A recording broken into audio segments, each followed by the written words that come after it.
South Africa win Miss Universe in 2019. Yes. We've seen a huge influx within Tanzania, as an example. Yeah. Miss Grand, Miss Universe, and they've all done really, really well at the international competitions. Mm-hmm. So I think now the time is about to happen.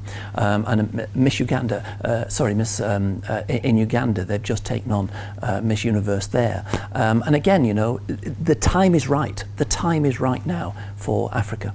What is it about the time right now? Maybe give me some specifics of what makes it right today. Mm-hmm. Why it was not possible to have, say, a Kenyan win Miss Universe 20 years ago. Well, they did. Or 50, Miss Kenya. Sorry, Miss Kenya, win, sorry, yes, my apologies. 20 years ago. Mm-hmm. Why did it take so long for a black woman to win Miss Universe? What are those specific changes that are happening in the mindset that are informing these changes that we're seeing today? I think the world's changing. Mm-hmm. I think the world is changing, and Africa is becoming a much more open continent, I guess, to the rest of the world. And they're seeing the beauty, they're seeing the understanding of this continent. It is a beautiful continent. I've lived here for 15 years, and I love this. I love the continent of Africa.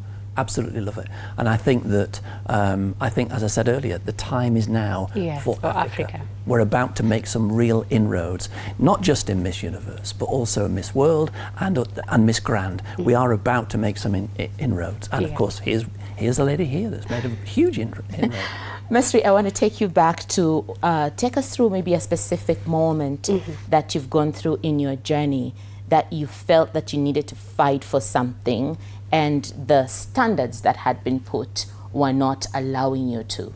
Did you face any of that? How did you overcome any of that?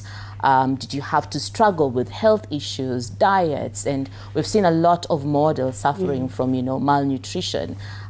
What are your experiences? So for me, the first time I tried, or when I started pageantry, I was a student. I was in university pursuing a degree in economics. But I felt like that was the right time for me to also pursue pageantry because I didn't want to wait longer. And usually most people start earlier, like at 16, 17, 18, but I was 21, turning 22, and this was going to be my first time. So being a student and starting out in pageantry was really a tough period. And this was also during the COVID times, 2020. And I had to understand how to balance. How do I balance my schoolwork? How do I balance my pageantry?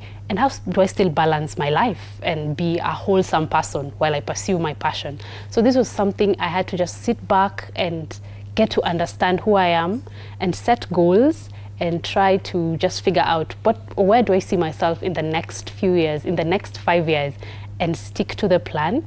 Initially, it was very, very hard because pageantry is about discipline.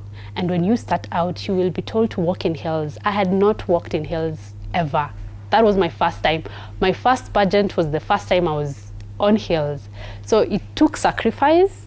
And for anybody that's watching from the outside looking in, you may just see that glam and be like, wow. But you don't see how much of a sacrifice one has to go through to be able to get there. So that was something that I faced, but I was able to overcome, also because of the support I received from my family and my friends.